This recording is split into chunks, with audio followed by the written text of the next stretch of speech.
การพัวพันร่วมมือระหว่างคณะศึกษาศาสตร์มหาวิทยาลัยแห่งชาติและเมืองสนามไซแขวงอัตตปือได้มีการร่วมมือกันในการสร้างกิจกรรมเพื่อพัฒนาการศึกษาอย่างเป็นทางการเริ่มตั้งแต่ท้ายปี 2011 โดยการนำเอานักศึกษาครูจิตวิทยาการศึกษาลงเผยแพร่ข้อมูลด้านการศึกษาและอาชีพให้แก่นักเรียนม. .7 ที่แขวงอัตตปือซึ่งเป็นบาทเก่าทำอิฐที่คณะศึกษาศาสตร์มหาวิทยาลัยแห่งชาติและเมืองสนามไซแขวงอัตตปือได้เริ่มต้นทำความเข้าใจถึงภาระบทบาทและความต้องการของกันและกันการพบปะในครั้งนี้เป็นจุดเริ่มต้นซึ่งนำไปสู่การสร้างข้อคิดในการวางแผนแก้ไขปัญหาและพัฒนาร่วมกันเพื่อปฏิบัติตามแนวทางของพรรคคือเอาการศึกษาเป็นส่วนหนึ่งในการแก้ไขความทุกข์ยากโครงการเผยแพร่ข้อมูลข่าวสารสำเร็จผลได้โดยภายใต้การร่วมมือของอำนาจการปกครองครูอาจารย์และนักเรียนพร้อมทั้งผู้ให้ทุนสนับสนุนโดยเฉพาะบรรดาบริษัทต่างๆภายในเมืองสนามไซเพื่อเป็นการแสดงถึงความมีน้ำใจและการกระตือรือร้นของบรรดาการนำและครูอาจารย์ที่เมืองสนามไซที่เห็นถึงความสำคัญของการพัฒนาการศึกษาท่านรองศาสตราจารย์ภูมิดวงจันทร์คณบดีคณะศึกษาศาสตร์มหาวิทยาลัยแห่งชาติจึงได้ลงมาเยี่ยมยามเพื่อปรึกษาหารือและวางแผนแนวทางร่วมกับคณะนำครูอาจารย์ที่เมืองดังกล่าวท่านได้กล่าวคำขอบใจที่คณะนำครูอาจารย์และบรรดาบริษัทที่ให้การสนับสนุนโครงการเผยแพร่ข้อมูลข่าวสารของคณะนักศึกษาครูจิตวิทยาและมอบใบเกียรติคุณให้แก่ภาคส่วนดังกล่าวท่านยังได้ให้คำคิดคำเห็นว่าทางคณะศึกษาศาสตร์พร้อมแล้วที่จะให้ความร่วมมือและจะช่วยสนับสนุนด้านวิชาการแก่เมืองของพวกท่านเท่าที่ความสามารถจากนั้นวันที่25 เดือน 2 2012ตัวแทนจากคณะศึกษาศาสตร์ได้ลงไปติดตามสภาพความต้องการพัฒนาการศึกษาและได้ปรึกษาหารือกับบรรดาการนำของเมืองเกี่ยวกับสภาพปัญหา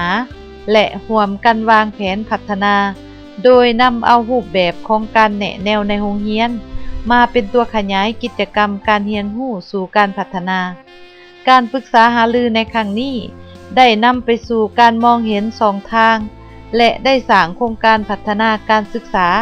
โดยเริ่มจากการจัดบริการแนะแนวในโรงเรียนโครงการแนะแนวในโรงเรียนได้เห็นดีรับรองและเซ็นอนุมัติโดยท่านเจ้าเมืองและได้จัดเข้าในการพันขยายมติกองประชุมใหญ่ครั้งที่ 10ขององค์คณะพรรคเมือง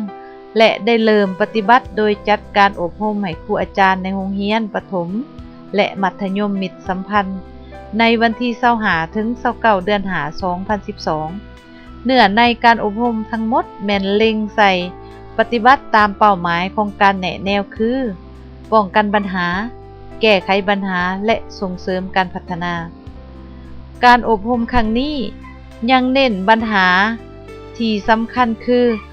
คุณสมบัติและจรรยาบรรณของผู้ที่จะเป็นครูแนะแนวต้องมีคุณสมบัติ2ด้านคือ 1. ด้านบุคลิกภาพต้องมีมนุษยสัมพันธ์ดีมีความจริงใจและเชื่อถือได้มีจิตใจกว้างขวางและยอมรับความคิดความเห็นของคนอื่นสุขุมรอบคอบและมีเหตุผล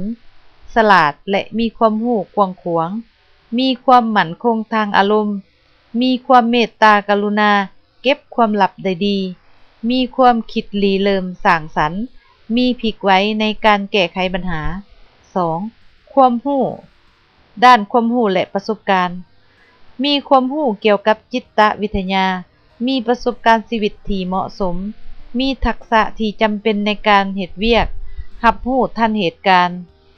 การแนะแนวในโรงเรียนจะดำเนินไปได้ดีนั้นต้องอาศัยการร่วมมือจากทุกภาคส่วนในนั้นภาคส่วนที่เฮ็ดหน้าที่ในการศึกษาเด็กต้องมีการร่วมมือระหว่างโรงเรียนครอบครัวและสังคมครอบครัวเป็นบ่อนที่ให้กำเนิดและเป็นสถาบันทำอิฐที่เด็กได้เรียนรู้สิ่งต่างๆเพราะฉะนั้นอยากเฮ็ดให้การศึกษาดำเนินไปได้ดีและมีประสิทธิภาพ โครงการนี้ยังมีสายเกี่ยวพันกับองค์การจัดตั้งมหาชนโดยเฉพาะแม่นสหพันธ์แม่หญิงซึ่งเป็นผู้ที่มีบทบาทในการพัฒนาครอบครัววัฒนธรรมดังนั้นสหพันธ์แม่หญิงจึงได้เปิดการสัมมนาเกี่ยวกับการให้คำปรึกษาครอบครัวและสุขภาพจิตเป็นประธานในการสัมมนาครั้งนี้แม่นทานคำบุญดวงผบางเจ้าเมืองสนามไซแขวงอัตตปือและวิทยากรที่มาให้ความรู้ในการสัมมนาก็แม่นอาจารย์จิตวิทยาจากภาควิชาจิตวิทยาการศึกษาคณะศึกษาศาสตร์มหาวิทยาลัยแห่งชาติผ่านระยะการดำเนินเวียกงานร่วมกันมาเป็นเวลากว่า6เดือนนั้นได้มีหลายกิจกรรมซึ่งเป็นการส่งเสริมการพัฒนาการศึกษาคณะศึกษาศาสตร์และเมืองสนามไซจึงได้ตกลงเฮ็ดบทบันทึกความเข้าใจร่วมกันเนื้อในบทบันทึกระหว่างคณะศึกษาศาสตร์และเมืองสนามไซจะส่งเสริมกิจกรรมร่วมกันมีดังนี้ 1. สร้างเครือข่ายองค์กรพัฒนาการศึกษาโดยใส่รูปแบบของการบริการแนะแนวในโรงเรียนเป็นต้นต่อในการขยายกิจกรรมการเรียนรู้สู่การพัฒนาชุมชน 2. สร้างชุมชนเข้มแข็งโดยเริ่มจากกระบวนการศึกษาครอบครัวให้เป็นครอบครัวดีมีสุข 3. ช่วยชี้แนะแนวทางในการศึกษาด้านวิชาชีพให้แก่นักเรียนและสอกหาวิธีทางฝึกอบรมวิชาชีพต่างๆให้กับชุมชน 4. ในการดำเนินกิจกรรมร่วมกันนี้ทางคณะศึกษาศาสตร์จะเป็นฝ่ายสนองด้านวิชาการส่วนแหล่งทุนจะสมทบกันในการสอกหาการจัดตั้งปฏิบัติแม่นขึ้นกับท้องถิ่นการแลกเปลี่ยนด้านวิชาการอื่นๆนั้นจะได้ปรึกษาหารือกันอีกในเวลา